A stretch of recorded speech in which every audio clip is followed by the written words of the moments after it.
Hello and welcome to the Medical Sales Podcast. I'm your host, Samuel, founder of a revolutionary medical sales training and mentorship program called the Medical Sales Career Builder, and I'm also host of the Medical Sales Podcast.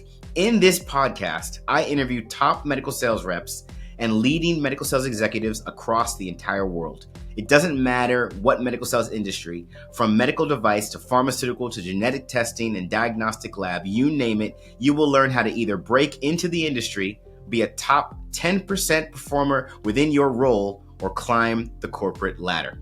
Welcome to the Medical Sales Podcast. And remember, I am a medical sales expert sharing my own opinion about this amazing industry and how it can change your life.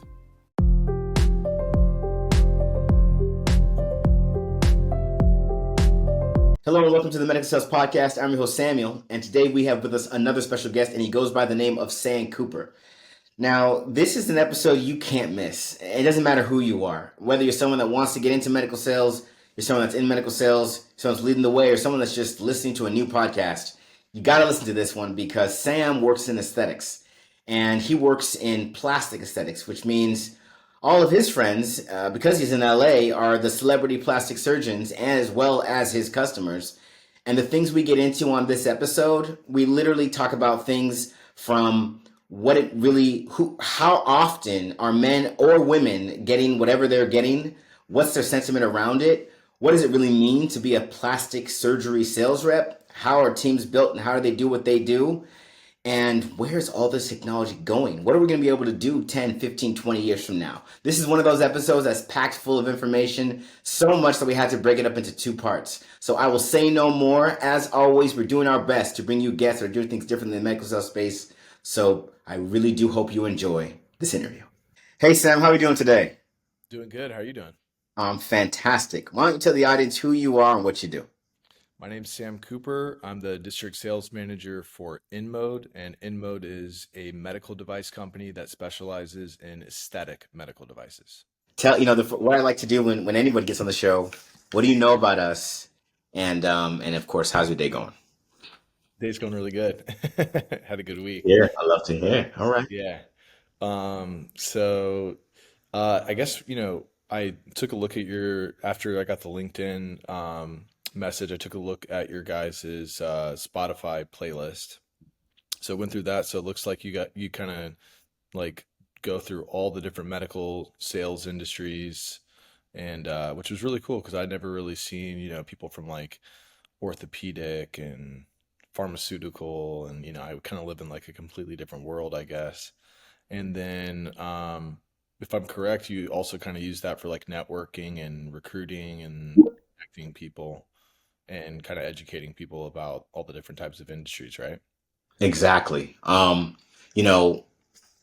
mission is straightforward in that we want to get everyone educated on the world of medical sales. And when I say medical sales, I'm talking pharma, medical device, genetic testing, lab, any type diagnostic, anything that's sold in medicine. We want to be exposing people to opportunities to work within that space.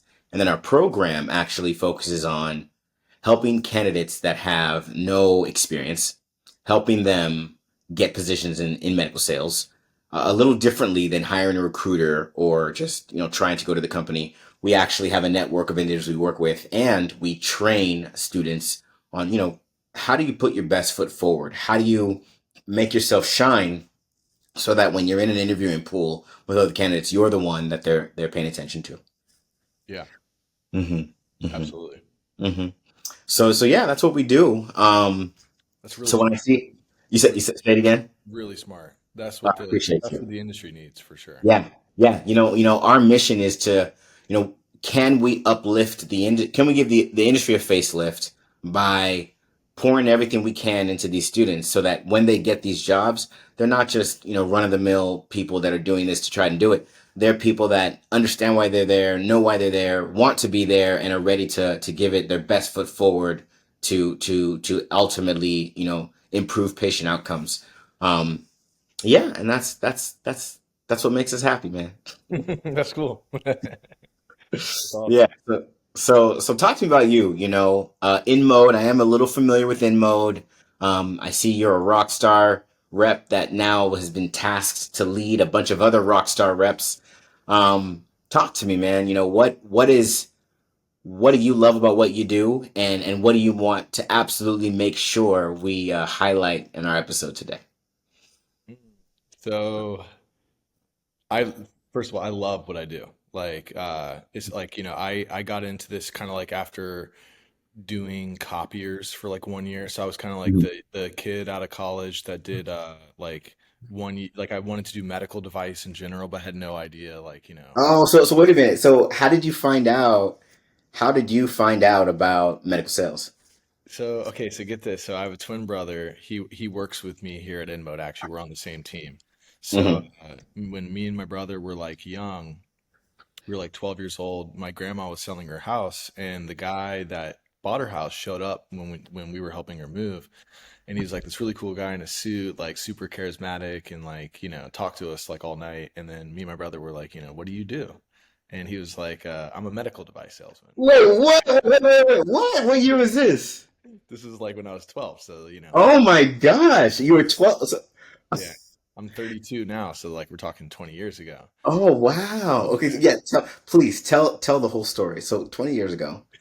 So, like me and my brother, like my parents joked that like, when we got back from that trip, like, we're like we want to be medical device salesmen just because we Wow. had that, image of What did he tell you? I mean, take us. I want to now. I want to hear about when you were actually talking to him and you asked, "What do you do?" What did he say that just clearly stuck with you for life? basically, yeah, my grandma was selling her house in Fort Lauderdale, Florida. Me and my brother went to go help her move out of the house. So, as we're kind of moving all of her stuff out of the house, the guy that was buying the house came in and was offering to help. And so he shows up basically in a suit. He's super nice to all of us, very charismatic. And my dad is there, my grandma's son, and they start talking about why he's buying the house. And Mhm. he's letting her know, or letting my dad know, that he's really just buying it as an investment, and he's looking at kind of building a real estate empire. So, Wow. this is just kind of an investment property for him. So me Yeah. and my brother are listening to this, and we only viewed, buying a house as buying a house to live, not to invest. And so I remember at one point, we asked him like, hey, what do you do for work? Like, what's your job that allows you to do this? And he said that he was a medical device salesperson. So, so yeah, and then like he spent the whole So night with so us. so you and your brother are sitting there like, wait a minute. People buy houses to buy houses. People don't buy houses to invest in anything. He's Exactly. telling you about the investment. You're fascinated. Go ahead, continue.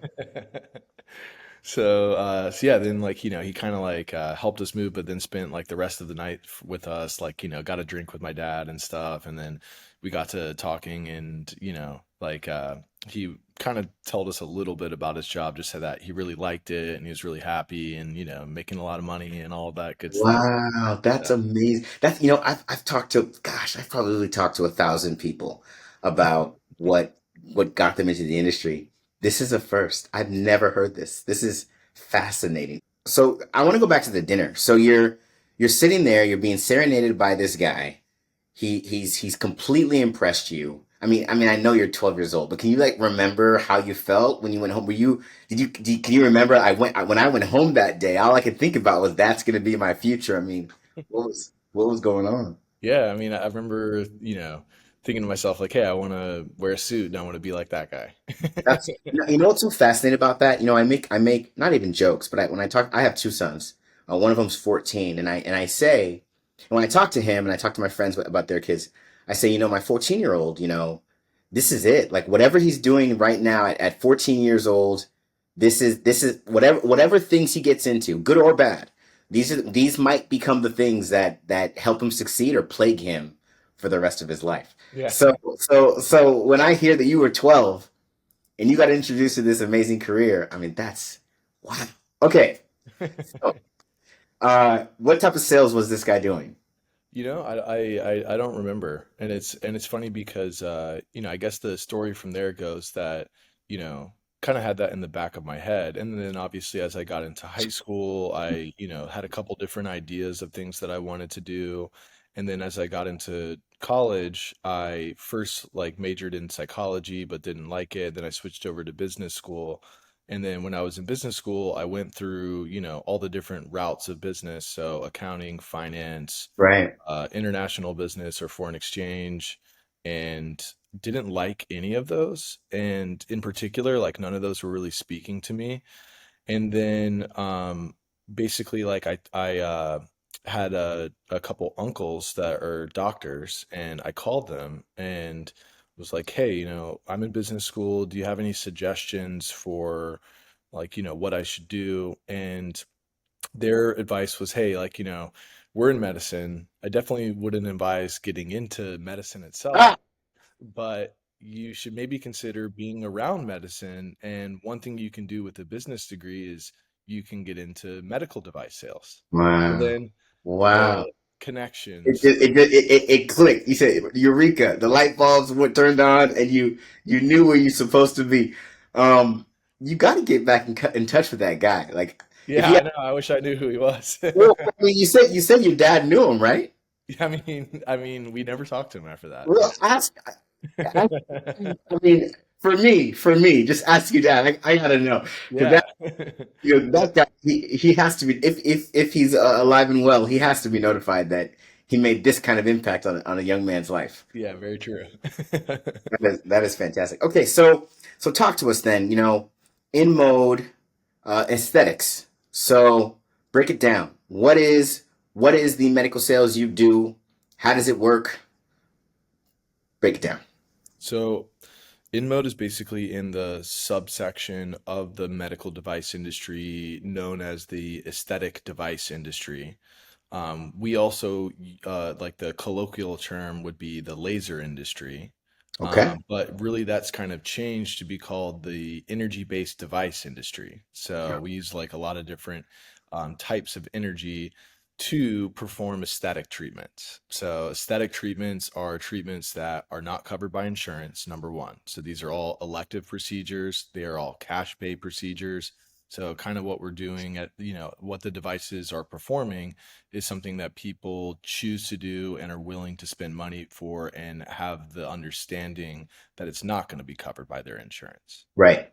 Um, I think the second characteristic is that, this kind of falls into different types of cosmetic treatments. The different types that are out there are invasive treatments, and I think everybody's pretty familiar with those, where these are, liposuction, facelift, uh, uh, arm lift, the traditional plastic surgery procedures that are invasive. And Hmm. InMode makes tools that are used that in those invasive procedures. But the majority of our business comes from these non-invasive procedures. So like a huge trend in our industry is that patients that want to have cosmetic procedures done are normally concerned about having surgery, whether that's the cost of the surgery, the downtime from the surgery, because we're really busy and no one really has like 2 weeks Right. to take off work, and a lot of people want to have a cosmetic procedure where no one else finds out that they had it done. So if Hmm. you have to spend 2 weeks away from work, that can be a problem. Hmm. People are also concerned about complications and issues from surgery. So that's kind of bred this whole shift in the market towards trying to offer something that's non-invasive, that's at a lower cost with less downtime and less risks of complications. So What, uh, what what type of surgeries are we talking about? Surgeries mainly like for plastic surgery, you kind of have like, what's known as excisional surgeries. Excisional surgeries are where you're taking out tissue. So like on the face, that'd be a facelift or a neck lift, Okay. or taking out eyelid skin like a blepharoplasty. On the body, that's, abdominoplasty, also known as a tummy tuck, brachioplasty, also known as Wow. arm lift, and then, medial thigh lift. So that's where I kind of view plastic surgery. If you've ever heard this, that like every surgeon is kind of like a trade. So like an orthopedic surgeon's kind of like a carpenter. Okay. A neurosurgeon's kind of like an electrician. All right. Cardiovascular surgeon is kind of like a plumber. Okay. And plastic surgeons are like a tailor for your birthday suit. So Oh they're wow, he said a tailor. You really said that. A tailor for you? Is that did you come up with that, or is that company talk? it's like yeah, industry talk. Industry talk, Yeah. surgeon talk. Surgeon. That's fascinating. Everybody wants to do what you're doing. Everybody, out of all I think I hear two industries when it comes to medical device sales specifically. I hear two industries more than any other: ortho and aesthetics. And I think with aesthetics, everybody wants to work with plastic surgeons. So all your friends are plastic surgeons then. Yeah, for sure. All right. So and you live in Los Angeles. Yeah. And we all know we may not know who they are, but we know of plastic surgeons that have their own TV shows for what they do. Absolutely. That's a Are big any thing. of them your customers? Oh, all of them Oh, are. folks, we have a celebrity in our midst. That is so cool. Tell me what is it really like? I believe. No, I believe. I've come to believe that when it comes to the plastic surgery world, because it's just so common and I'm assuming so easy to get done, right? Like from BBLs to facelifts to whatever you want, it seems like the access is relatively easy, and that's led me to believe that the people that can afford it and do it and all that, it's so common that it's almost like, yeah, this is just what we do. Is that the true sentiment, or is getting work still kind of a big deal behind closed doors? Well, number one, I think it depends on where you are. So I did this job when I was in Washington, D.C., where I felt like it was a little bit taboo. Okay. When you talked about it in social circles, people, thought that it was a little bit more vain or something that they would try to avoid and only would do if it was necessary. And then when I lived in Los Angeles, everyone talks about it. Yeah. Everyone's kind of like, have you gotten this done yet? And so it's really kind of like a part of, like no one will, judge you or Sure. think that it's weird if you got something done. It's cultural. It's Yeah, cultural here. very cultural. So yeah, and I also think that in general, like, plastic surgery is just becoming less taboo and more accepted. You Sure. see like exactly, you see it talked about in, songs, like rap songs that you hear almost every other one has a Right. reference. We just had a season of it. Yeah, exactly. BBL Drizzy. Yeah. So you hear it talked about in pop culture way more often. Yeah. I think people, celebrities are becoming more open about it, not Yeah. saying that they didn't have anything done, but saying, hey, here's actually something that I did. And Yeah. so I do think that in general, the aesthetic and plastic surgery industry is getting bigger. We see that in our, macroeconomic statistics that we pull every single year. It grows immensely Of year over year. course. And It's getting normalized. I mean, it used to be, oh my gosh, you're gonna get that done, and now girls as young as 18 are getting it done and telling all their friends, and they're doing the same thing, and now apparently guys as young as 18 are getting it done and telling all their friends. I mean, it's really becoming, just at least here, it's just what you do. yes. Wow. Okay, so hold on. Let's I want to talk about the celebrity surgeons first. So they're your customers. What is that really like? Are they, you know would you say that when it's time to be a doctor and not on TV, it's very much the same as the other surgeons, or would you say that these celebrity surgeons that are on TV, it's just a whole different experience calling on them? Yeah, I mean, I think that, behind closed doors, like they're just like very normal, awesome people. Just what it So is here. Yeah. yeah, I think a lot of them kind of started, from the same way that every surgeon started in Los Angeles or Beverly Hills is that, they really had to grow their business from scratch. Mm-hmm. And somewhere along the lines, they've done such a good job that, they've gotten the attention of these major networks like Netflix that want to do a TV show with them. Right. And so I will say that, working with them, you do have to consider as, a client, that they've reached this immense amount of fame. And so one thing that I think every medical device company and every injectable company or vendor that's going to work with them is going to say, hey, if you're on these TV shows, would you mind mentioning our Yeah. products? Oh yeah. That has, the relationship between entertainment, plastic surgery, and these companies that work with them has become even tighter over the years because there's so Yeah. much attention on these plastic surgery shows. Yeah. Yeah. That's wow. Okay. I hope you're enjoying today's episode. And I want to let you know our programs cover the entire career of a medical sales professional. From getting into the medical sales industry, to training on how to be a top performer in the medical sales industry, to masterfully navigating your career to executive level leadership. These programs are personalized and customized for your specific career and background, and trained by over 50 experts, including surgeons. Our results speak for ourselves, and we're landing positions for our candidates in less than 120 days in top medical technology companies like Stryker, Medtronic, Merck, Abbott, you name it. Would you run an Ironman race without training and a strategy? You wouldn't. So why are you trying to do the same with a medical sales position? You need training, you need a strategy, and you need to visit evolveyoursuccess.com, fill out the application, schedule some time with one of our account executives, and let's get you into the position that you've always dreamed of. And I know everything you say today is your own opinion. I know that.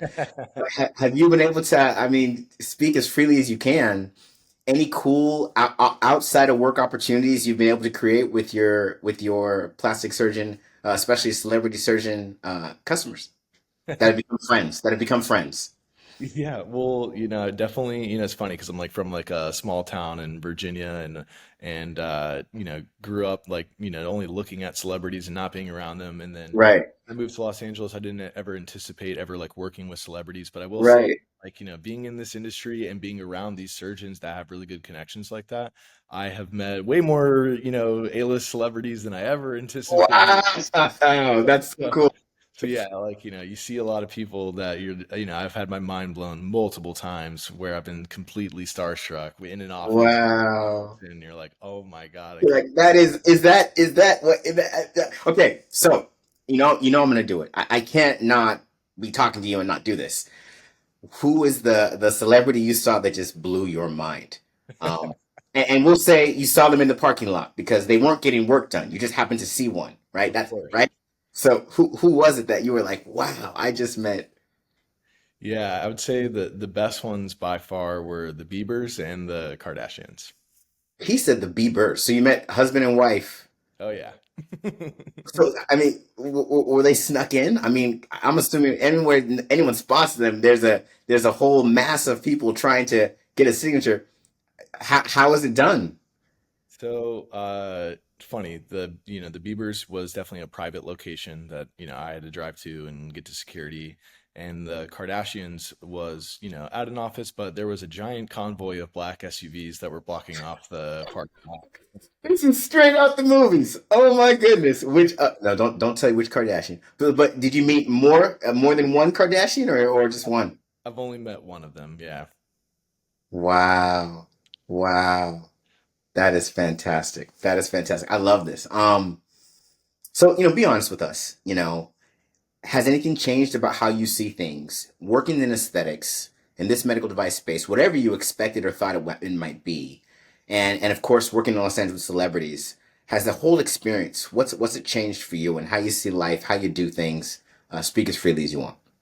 Oh man, so I think the number one thing that I would say, just like, being in the business world is that like, if you put in a lot of hard work and, you're the type of person that, dreams really big and like wants to do something big, like the medical device industry, can do that for you. Sure.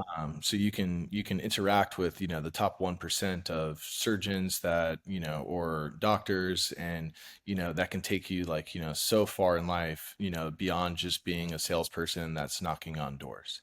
Right. So I think that that's probably like the biggest thing that I've learned over the years, is that it's like your salespeople are kind of born with what, like, the gift of gab. So Mhm. other people were born with the gift of extreme intelligence. Other people were born with the gift of extreme athleticism. A lot of our salespeople type, we were born with, the gift of the silver tongue. Like, we're good at talking to people, and you can both monetize that and make a good career out of that, and you can also use that as having like really good connections, and like sometimes that it's not just about sales, but it's like about the people that you're interacting with, building those connections over time. So I'd say like that's like changed my perspective on life and the business in general more than anything, is that I never felt like I was like good at anything really. I was kind of like, I'm not smart enough or I'm not athletic enough to get to like a high level of the business world. Mm. But you absolutely can. As long as you work hard in combination with, recognizing your skill, I think that that can take you way further than you ever imagine. Hey, hey, look at just dropping knowledge today. I love it. Love it. That's a message to remember. Absolutely. So are we going to be seeing you on any TV shows anytime soon? No, I'm not a TV guy. No. This right here is about as far as I'll go in terms of being on camera. Well, so he says now, folks. So he says now. Okay, so let's talk about it. I want to talk about a touchy subject, and I want your opinion. You know, surgery is something that a lot of people have opinions about, right? Some people feel, like you said, in Washington D.C., it's still taboo. And in Los Angeles, it's like, well, you're slacking. You haven't done something yet. So talk to me about, with talking to all these surgeons, do you guys have conversations around the sentiment of the patients that are getting this work done and what's going on? Or is it strictly the mechanics of this is my product, this is what you do with it, and I'm here to help? So I think that yeah, like kind of going back to the Taylor thing is that, when in this industry, like these people are really good with their hands, really good at, like plastic surgery, I think has a negative connotation because of the word plastic. Sure. And so, the word plastic and plastic surgery doesn't come from, you know, using silicone and doing breast augmentations and Botox Right. and that. It actually comes from the Latin word plasticos, which is to change or transform. And so these people, I think view themselves as, artists and sculptors. And I said Taylor, but, when these people are very highly skilled in that sense, like not all plastic surgery, I think plastic surgery kind of gets the bad rap overall, but the majority of the plastic surgery patients that we see are not people that have, that are super insecure or looking for something drastic to change. Mhm. Like 99% of the plastic surgery that you see is, normal, I would say middle class people that have either minor insecurities or sometimes an actual functional problem Sure. that's going on. So I think everyone knows that, like, what we're doing kind of has a bad rap in general, on the at the outside world, and that, there's a lot of misconceptions, but on the inside, I think a lot of us know that like what we do is life changing for so Mhm. many people, Yeah, and there's that's such true. a, there's a need for it. There's a reason Yeah. why it's a part of medicine. There's a reason why aesthetic medicine is, you know uh there's a board certification for becoming a plastic surgeon, is that it's not 100%, just popping in implants and making tons of money and, riding around in Lamborghinis. So Right. there's a side of it that really is medicine. And I do think that, looking good can mean feeling good, but also functioning better can mean feeling better as well. I love that. I love that. Uh, on that note, do most plastic surgeons have Lamborghinis, or is that just totally? I mean, some of them are the most modest people that I've ever That's met. what I would think. I would think that Lamborghini thing is just not true. Yeah, yeah, no. I mean, some of them do extremely well, and like they charge very high for their services, and rightfully Sure. so. If you that's one thing I've noticed about plastic surgery, is that there really kind of is like no limit to, how much you can charge if your services are in extreme demand. Like, there is Wow. a level of talent that goes into this that Absolutely. I think, like with any other surgical specialty, there's tiers to, how much, people charge. And, when people charge a lot, good for them. They're the best artists of the human body in the world. So, people pay money and fly from all over the world to go, work Right. with that person. And Right. if that person's buying a Lamborghini, I think rightfully so. That's what you get for being so good at your trade. Right. Right. I love it. I love it. So what would you say the most common, I love what you said about how the reality of what plastic surgeons spend their time improving are actual real insecurities that, you termed it as middle class Americans. I love that because that captures a large portion of Americans and functional issues that people actually have to do something about. what would you say? Let's hang out in the middle class America insecurity space. What would you say is just the most common issue that you normally see someone wanting to do something about? I think like the most common thing that I've noticed is uh, you know, a woman normally that has had multiple children and that has caused both, cosmetic things that she wasn't anticipating, that she didn't have a lot of control over at all. And also functional issues. So I think like the most common example that I can give you is, you know, three, babies that she's had, three pregnancies that she's had, that's causing things like loose skin, stubborn subcutaneous body fat that's really hard, if not impossible, to get rid of with diet and Sure. exercise. And diastasis recti, which is just a condition of, stretching of the abdominal muscles from having a baby underneath the muscle for so long and exerting pressure on the underside of the abdominal wall. So there is a procedure called the mommy makeover, which is just basically an abdominoplasty combined with a mastopexy or a breast lift, where the abdominoplasty or the tummy tuck is the more known term. You see that a lot in where, you have to remove some of that skin, get rid of a little bit of that fat, Mhm. tighten up the abdominal wall, and then really just improve the contour and the function of the abdomen. So I would say like, every plastic surgeon probably does a lot of that, and sees a lot of that coming from middle-aged women that just had a big change very fast Mhm. in their body. Gotcha. Okay. Um, so, you say that's the most common that is the middle class America issue, just wanting so basically women that have had kids that want to kind of get back to it. On that note, let's talk about that because is a BBL a mommy makeover, or are they completely separate things? Do they have overlap, or how do you actually address that? Yeah, BBL is different. So Oh, okay. It is. BBL is stands for a Brazilian butt lift, and basically it involves liposuction of any body part where you're removing fat.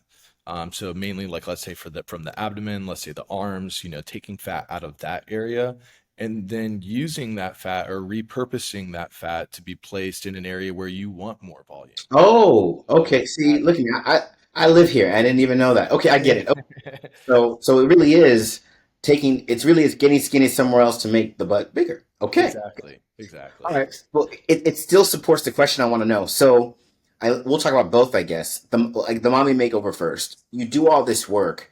Does this mean that you still now need to be in the gym? Does this mean that in 10 years stuff's going to redistribute and it's not going to look so great? Talk to us a little bit about, I guess, the after effects and what it really means for your quality of life after a woman gets something like a mommy makeover. So yeah, I mean, I think in general, in terms of the best long-term surgical outcomes come from when people do their part. So meaning that you're going to the gym, you're doing as good as you can to keep up like a normal activity routine, and also eating healthy. And so you do that pre-operatively and you do that post-operatively. And those are the people that end up having the best long-term results, because basically, think about it as your home care and this surgery going hand in hand. Same way that if you go to the dentist once a year and you don't brush your teeth every day, then that dental work that you get Fair. once a year is That's not going to fair. be nearly as effective as if you Yeah. brush your teeth every day and do your part. Yeah. So we see that a lot. And then I think most surgeons try to warn people that, if you don't do your part, and in this case it would be, let's say that you have, let's like an abdominoplasty or a tummy tuck, but then you go immediately back into, not exercising and eating very unhealthy and you put on a lot of weight. That's where you can see that bad surgical outcomes, and it really doesn't have to do with Mm. the surgery itself as much as it has to do with how that person responded after the surgery.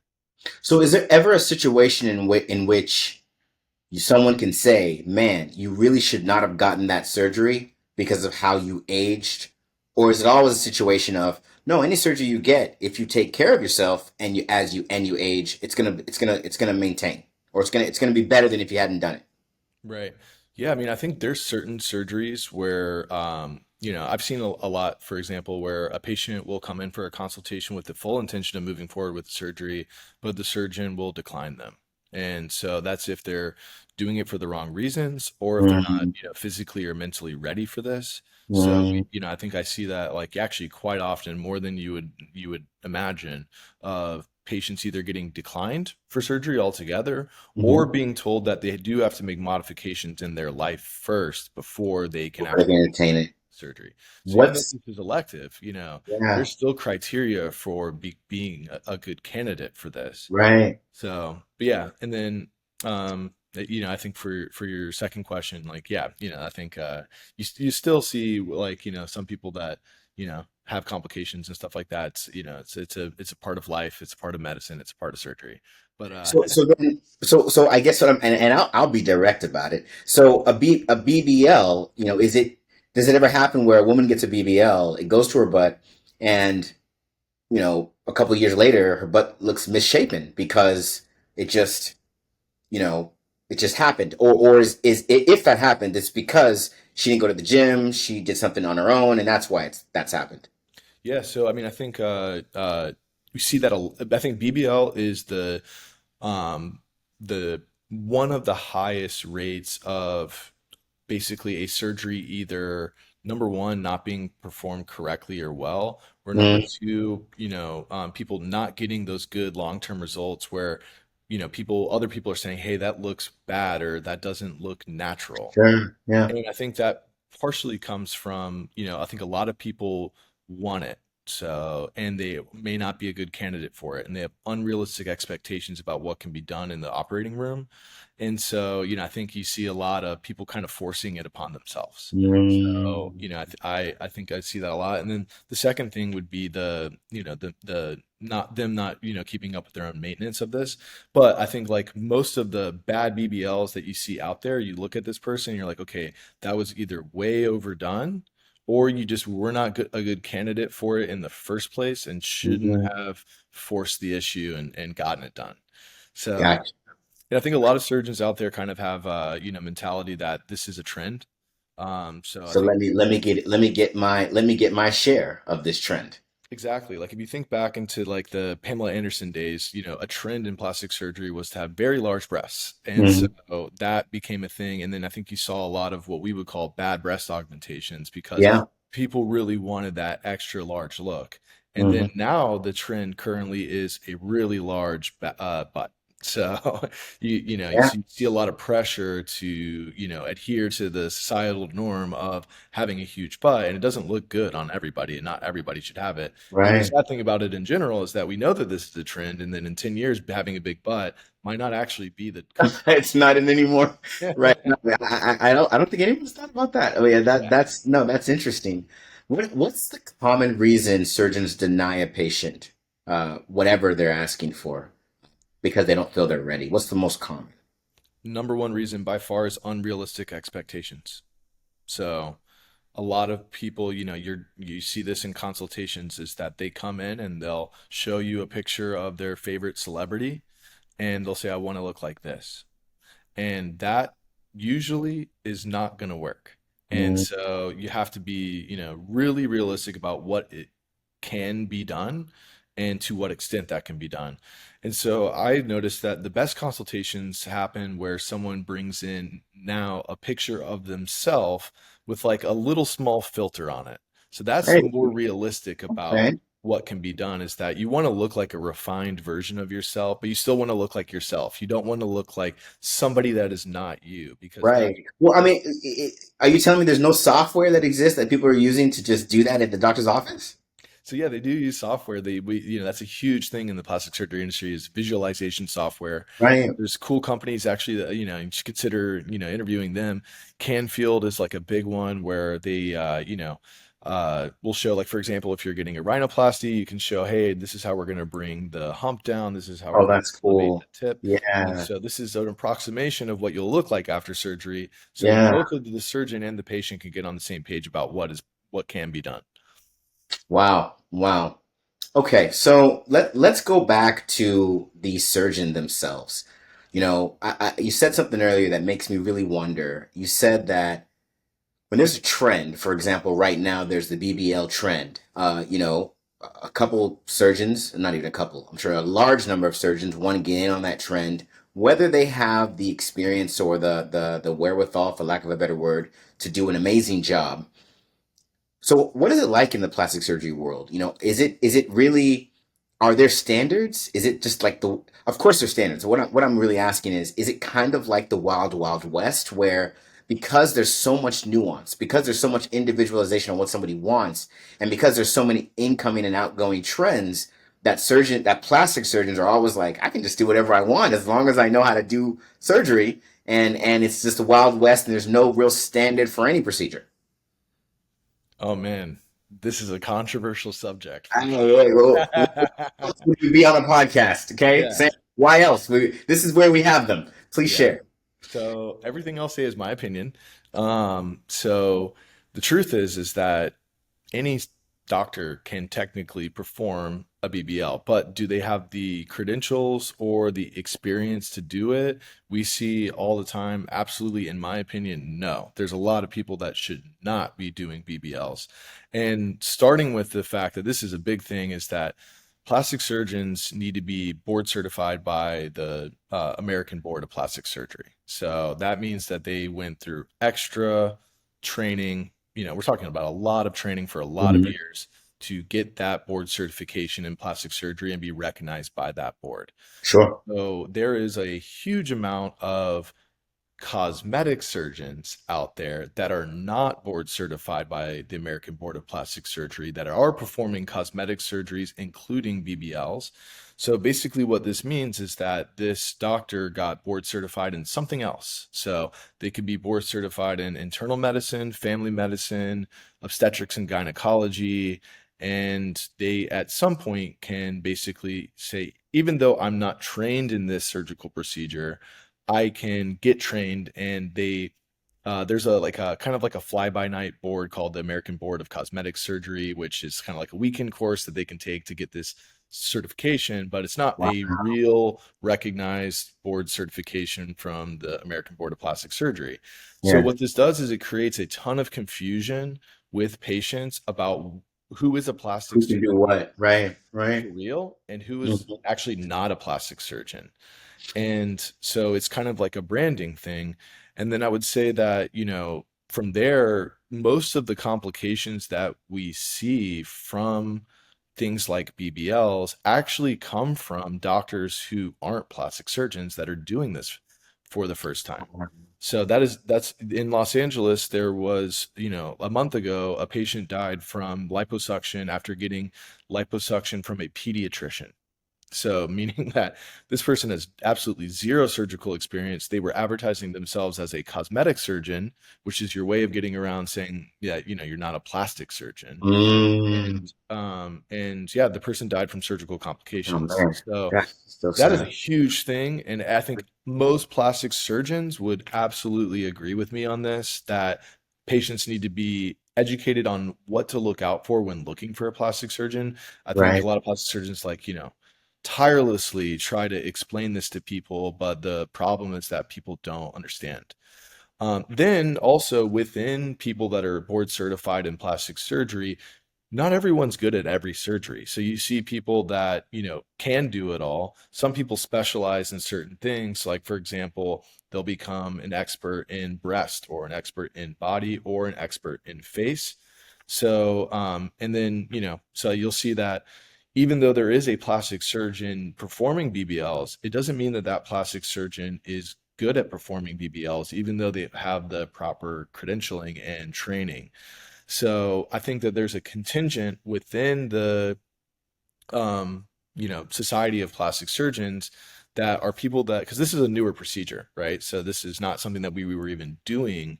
15, 20 years ago. Right. I think there's a focus when you go to these like American Society of Plastic Surgery meetings that are national, that there needs to be extra training done, extra Sure. focus on Yeah. safety, and extra focus on, how to properly do this in order to get good results. So that's a, Yeah. short What? version, honestly, of what's going on. Yeah. No, that's good. That's some insight there. Thank you for that. What happens to the providers that make these types of errors that don't have the proper training, are they relatively protected from the bad outcomes, or is it pretty, get intense for them, and it kind of discourages other physicians to not go that route?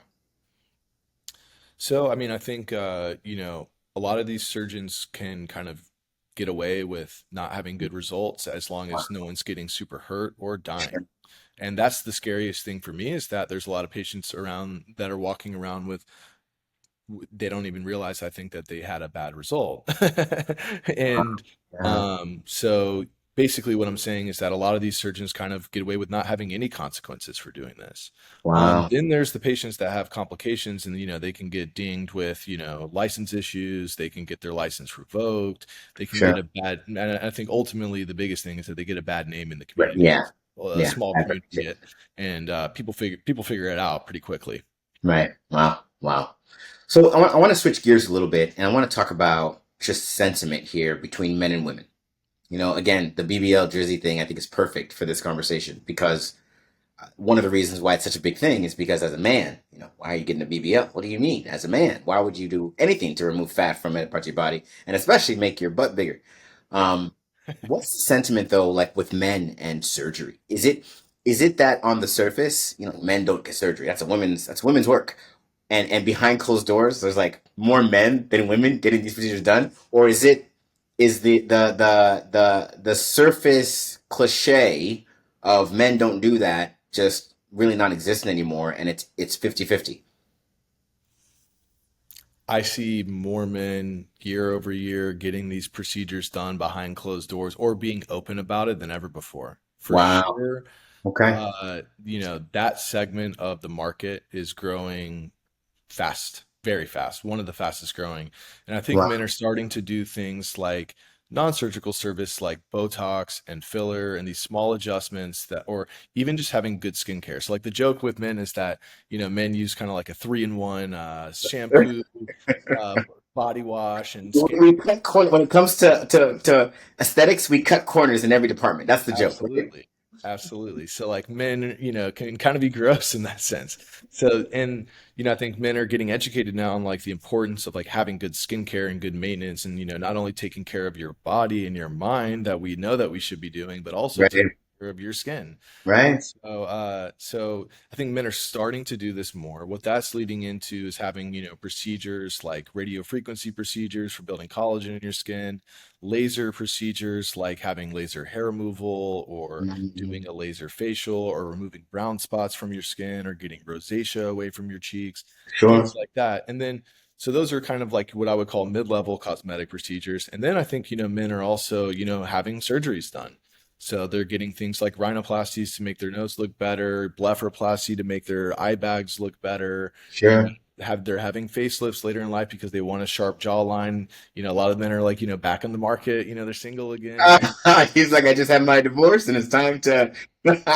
Yeah, and then you see it even with liposuction and even something like a BBL is that like Right. that yeah men want to have a better figure and so I think that the thing about men is that we in particular are too proud to ever admit these sort of things Right. Right. to our male colleagues but I think that like over the years I've seen that we're getting a little bit more open about it but we're not all the way there yet for sure. Right. No, I mean, everything it has to start somewhere, and I guess what you're saying is that the explosion of men getting 10 times more comfortable than they've ever been has started now. Yeah. So that's a good thing.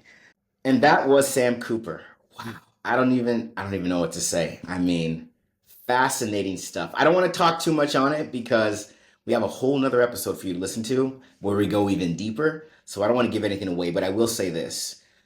You're listening to this episode, you're hearing about this fascinating world of aesthetic medical devices. You hear that he lives in Los Angeles. He's working with celebrity surgeons. It's just really cool stuff. If you've wanted this lifestyle, if you've wanted to look into this kind of sales, if you now just want to get that much deeper and that much more serious about getting a medical sales position, then you need to go to evolvesuccess.com, fill out the application, fill it out, schedule some time with one of our account executives, take our assessment, and let's get you to where you want to be. We have an amazing program that gets you to where you want to be, regardless where you're coming from. So get to evolvesuccess.com. Let's make it happen for you. As always, we're doing our best to bring you guests. We're doing things different in the medical sales space. So make sure you tune in next week for part 2. I hope you enjoyed today's episode. And remember, I have a customized and personalized program that gets you into the medical technology industry as a sales professional, or any type of role for that matter. Become a top performer in your position and masterfully navigate your career to executive level leadership. Check out these programs and learn more at evolvesuccess.com by visiting our site, filling out an application, schedule some time with one of our account executives, and allowing us to get you where you need to be. Stay tuned for more awesome content with amazing interviews on the Medical Sales Podcast.